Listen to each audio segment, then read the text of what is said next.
Life is like a box of chocolates. You never know what you're gonna. Oh god, that is terrible. Hi, my name is Miguel, and welcome to this week's episode of Thisabled Talks. If you haven't already, or if you're new, don't forget to press the subscribe button so you never miss a notification and never miss one of our talks. This week is our second installment of our 4-part series, Til Death Do Us Part, a series where we're going to talk about how we're never going to be able to overcome our disability, but that's okay, and how it's kind of like a long-term commitment that you need to have everything in. All in. Now, in this scenario, in some aspects, we're looking at cerebral palsy as an actual person, right?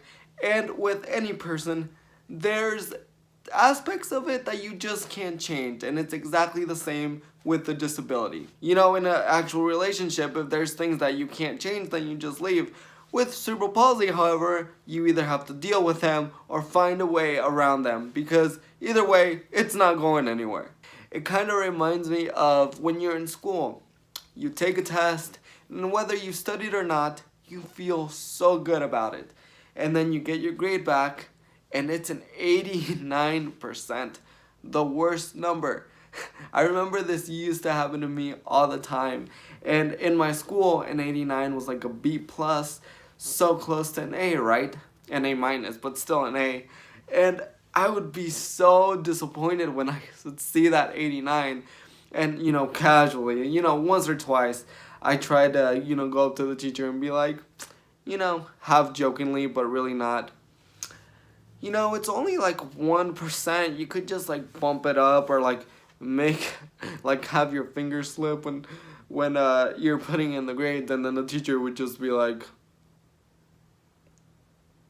cool, I understand, next time. That was the worst, and especially when my report card was an 89%. It was just like, well, why do I even try? A similar thing can happen with your disability. In my case, for some reason, running was a big deal for me. I still think that it's so cool how people can just take off. I remember in school that we had this thing that I can't for the life of me remember what it was called.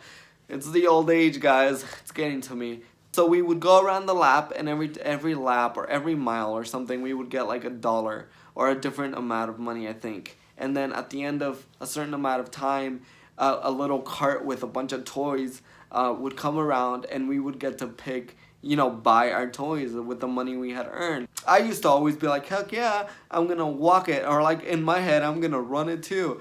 You know, the people would just like run around, and then I would like, in my head, I would be like running too, and then I would just see the people, like, even like if they were just walking, they would just like pass me by, and I'd be like, watching Forrest Gump didn't help me much, because you know that scene when they're little and they start getting bullied, and Jenny's like, run Forrest, run, and then he like takes off running, and his braces break off all dramatically.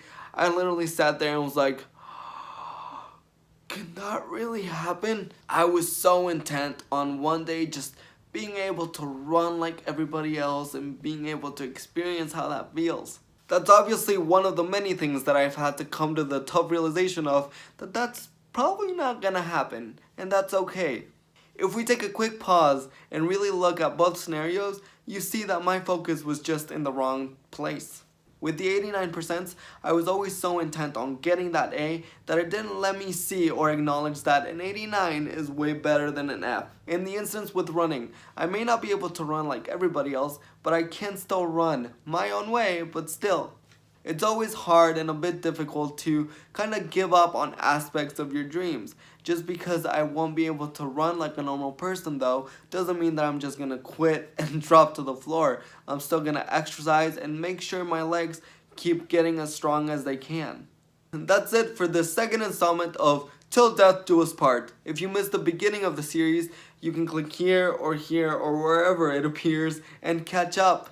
If you enjoyed this video, don't forget to give it a big thumbs up and subscribe. Like always, I hope you have a great rest of your day, a rest of your week, and I'll see you on the next one.